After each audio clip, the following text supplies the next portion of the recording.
எந்த பக்கம் இந்தியா போய் நின்னாலும் சரி, அந்த பக்கம் பூரா சீன வெளியுறவுத்துறை வந்து கெஞ்சுறது தான் முழு நேர வேலையாவே வச்சிருக்காய்ங்க. உண்ம அதான். அதுக்கு காரணம் ஒண்ணே ஒண்ணு தான். சீனா திரும்புற பக்கம்லாம் இந்தியா ஆப்பு வச்சது தான் சீனாவுக்கு நெனப்பு. பழைய இந்தியா அப்படின்ட்டு நம்ம நெனச்ச மாரி போலாம், நெனச்ச மாரி வரலாம் அப்படின்னு சொல்லி ஓவர் சேட்ட. அந்த சேட்டையோட விளைவு எங்கிட்டு அசஞ்சாலும் சரி, "டேய் நான் உன் பக்கம் அசையலடா, நான் பிலிப்பைன்ஸ தான்டா பார்க்கிறேன். எனக்கு தேவையில்ல. நீ அசைற, நீ பார்க்குற, நான் அடிப்பேன்." அப்படிங்கிற மாரி சகட்டு மேனிக்கு இந்தியா ராஜதந்திர ரீதியிலயும் சரி, வர்த்தக ரீதியிலயும் சரி, ராணுவ ரீதியிலயும் சரி ஆப்பு வச்சுச்சு.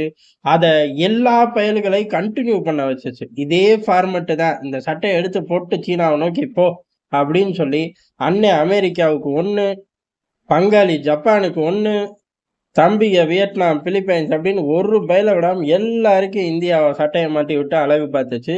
சீனாவ கதற விட்டுச்சு சமகாலங்கள்ல. அதே சமயம் அமெரிக்கா நம்மகிட்ட வந்து பெரிய அளவுல நம்மளையே சீனாவ நோக்கி தள்ளும்போது, நாங்க இங்கேருந்து எங்கள பார்த்துக்கிறோம். நீ என்ன பண்ணு, திபெத்த பத்தி பேசு. திபெத்த நோக்கி நீ போ. நாங்க எப்போ போணும்னு நாங்களே முடிவு பண்ணிக்கிறோம்." அப்படின்னு அந்த இடத்துல இருந்து நைஸா இந்தியா நழுவிருச்சு. இந்த மாரி இந்தியா மாட்டக்கூடிய இடங்கள்ல இருந்தும் வெற்றிகரமா நகர்றோம். சீனாவ அதே சமயம் இறுக்கமா சீனாவால நகர முடியாத அளவுக்கு ஒவ்வொரு பகுதியா இருக்கிறோம். விளைவு என்ன அப்படின்னா, இது ஒரு பக்கம் நடக்குது. பேரலரா இன்னொரு பக்கம் அப்படிங்கிறது சீன பொருளாதாரம் இவ்வளவு தூரம் ஆசிய கண்டத்துல மிகப்பெரிய நாடு போட்டு இருக்கும்போது எப்படி இருக்கும்? தள்ளாட தான் செய்யும். இன்னொரு பக்கம் அமெரிக்காவும் அடிக்குது. அப்ப என்ன செய்யும்? ஆட்டோமேட்டிக்கா தள்ளாடும். உலகத்தோட சூழ்நிலை அப்படிங்கிறது சொல்லிக்கிற மாரி இல்ல. ஐரோப்பாவ பொறுத்தவரை அவனுங்களே கூடுதல் பிரச்சனைகள். எப்பயுமே அடுத்தவன் பிரச்சனையில வந்து பெரிய அளவுல வாய் பேசக்கூடிய ஐரோப்பா தலைவர்களுக்கு, தன் நாட்டிலேயே மிகப்பெரிய பிரச்சனை. அப்ப இருக்கும்போது சீனாவுனால அங்கேயும் வர்த்தகத்துல ஒண்ணும் சாதிக்க முடியல. ஏறக்குறைய சுருண்டு விழுகிற ஸ்டேஜ். அப்படி சுருண்டு விழுகும்போது ட்ரம்ப்பும் வந்துட்டார்.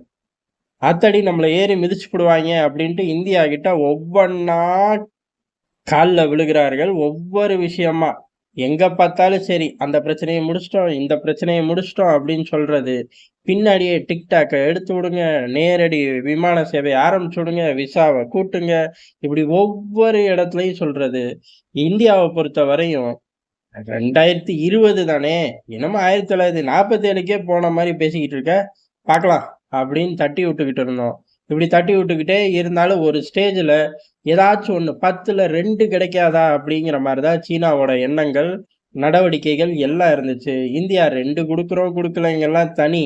முதல்ல எப்படி கொளுத்தி விடுறோம்னு மட்டும் பாரு அப்படின்னு சொல்லி வெளியுறவுத்துறை அமைச்சர் இந்திய வெளியுறவுத்துறை அமைச்சர் பேசிட்டு ஒரு ட்வீட்ட போட்டு விட்டாரு. என்ன அப்புட்ன்னா, சீன கம்யூனிஸ்ட் பார்ட்டியோட பொலிட் பியூரோ உறுப்பினர், வெளியுறவுத்துறை அமைச்சர், சீனாவோட வெளியுறவுத்துறை அமைச்சர் அப்படின்னு மென்ஷன் பண்ணிட்டார்.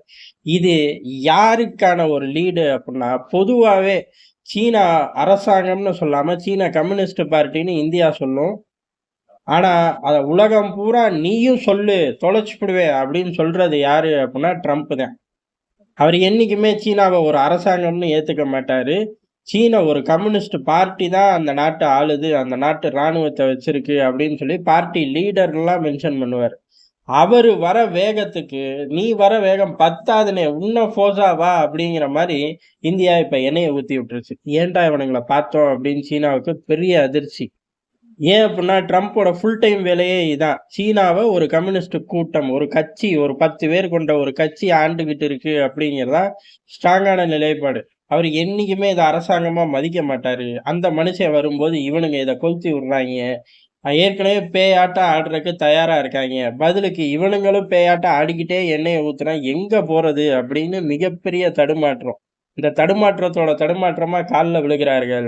அப்படியே நரி புத்தி அப்படிங்கிறது அப்படியே தான் இருக்கு. அந்த நரி புத்தியில எந்தவித மாற்றமும் இல்ல. கால்ல விழுகும்போது என்ன சீனா எதிர்பார்க்குது நம்மகிட்ட அப்படின்னா, டிக்டாக் பேன், நேரடி விமான சேவை, விசா இன்கிரீஸ் இது எல்லாம் ஒரு பக்கம் இருக்கட்டும். அதெல்லாம் கேளுங்க. குடுக்கும்போது குடுப்போம்.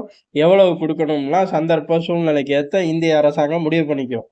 ஆனா சீனா எதிர்பார்க்கிறது நம்மகிட்ட அப்படிங்கிறது நம்பிக்கை. அது உன்கிட்ட இல்லேங்கிறது தானடா பிரச்சனையே! அத போய் எங்ககிட்ட கேட்கிற? நம்பிக்கை வைங்க. எங்க மேல நம்பிக்கை வைக்காம எப்படி? பக்கத்து நாடு நாங்க. மத்தவங்கலாம் உங்களுக்கு தூரத்துல தான் இருக்காங்க. யார சொல்றாய்ங்க? அமெரிக்காவ சொல்றாய்ங்களா? ரஷ்யாவ சொல்றாய்ங்களான்னு தெரியல. 2 பயலுகளையும் நம்பாமயே நாங்க இறங்கி அடிப்போம் அப்படிங்கிறது தான் இந்தியாவோட பதிலா இருந்துச்சு. அதே சமயம் இந்த நம்பிக்கை அப்படின்னு சீன நரிகள் கேட்கறக்கு 2 காரணம் டெல்லியில பார்க்கப்படுது. என்ன அப்படின்னா, இப்போதைக்கு சீன பொருளாதாரம் அப்படிங்கிறது ஒண்ணும் சொல்லிக்கிற மாரி இல்ல. அந்த பொருளாதாரத்த லேசா தூக்கி விடணும் அப்படின்னா, இந்தியா கொஞ்சம் ஃப்ரீ பண்ணணும். அந்த இந்தியா ஃப்ரீ பண்ற வேகத்துக்கு ட்ரம்ப்பும் கொஞ்சம் அதாவது முழுமையா அடிக்காம பாதி அடிச்சா தப்பிச்சோம், பொழச்சோம்ன்னு போயிருவாய்ங்க. அப்படி தப்பிச்சோம், பொழச்சோம்ன்னு போனதுக்கப்புறம் என்ன பண்ணுவாய்ங்க அப்படின்னா, பார்டர்ல வந்து சேட்டை பண்ணுவாய்ங்க. இது ஒரு ரகம். இன்னொரு ரகம் அப்படிங்கிறது, நம்ம ஃப்ரீ பண்ணும்போது மூச்சு விட வேணா நேரம் கிடைக்குமே ஒழிய, ட்ரம்ப் ஃப்ரீ பண்ண மாட்டேன்னு இறுக்கி அடிச்சாரு வர்த்தக ரீதியா அப்படின்னா, சீனால ஏற்கனவே பெரிய அளவுல அங்க உள்ள மாகாணங்கள்லாம் கடன், அங்க உள்ள மக்கள்கள்லாம் ரோட்டுக்கு வராங்க. பெரிய அளவு அடக்குமுறையில தான் ஒரு கட்டுக்குள்ள வச்சிருக்கார்கள். அது பஸ்ட் ஆயிரும். பயப்பிள்ளைங்க உள்நாட்டுல சமாளிக்க முடியாதப்ப, ஏற்கனவே சிஐஏ ஆகட்டும், இல்ல MI6 ஆகட்டும், எல்லா பயலும் அங்க தான் விரட்டி வேலை பார்க்குறாய்ங்க. நம்மளோட ராவும் அங்க தான் துடிச்சுக்கிட்டு வேலை பார்க்குது. எல்லாரும் சேர்ந்து கொளுத்தி விட்டோம்னா, அந்த இடத்துல பெரிய அளவு இனிமே சீன கம்யூனிஸ்ட் பார்ட்டி சீனாவ ஹோல்ட்லயே வச்சுக்க முடியாதுங்கிற ஒரு சூழ்நிலை வந்துரும். அந்த நெருக்கத்துல போகும்போது, ஆட்டோமேட்டிக்கா எல்லைகள்ல வந்து சேட்டை பண்ணி, நம்ம நாடு ஒரு யுத்தத்துல இருக்கு. எல்லாத்தையும் விட்டுட்டு யுத்தத்த மட்டும் ஃபோக்கஸ் பண்ணணும் அப்படின்னு உள்ளூர்ல சமாளிக்கவும் சீனா வாய்ப்பு இருக்கு. இந்த 2 தியரி இருக்கு. இந்த 2 தியரிய 2 கண்களா வச்சிருக்கக்கூடிய நரிய எப்படி நம்ப முடியும் அப்படிங்கிறது தான் டெல்லி பார்வையா இருக்கு.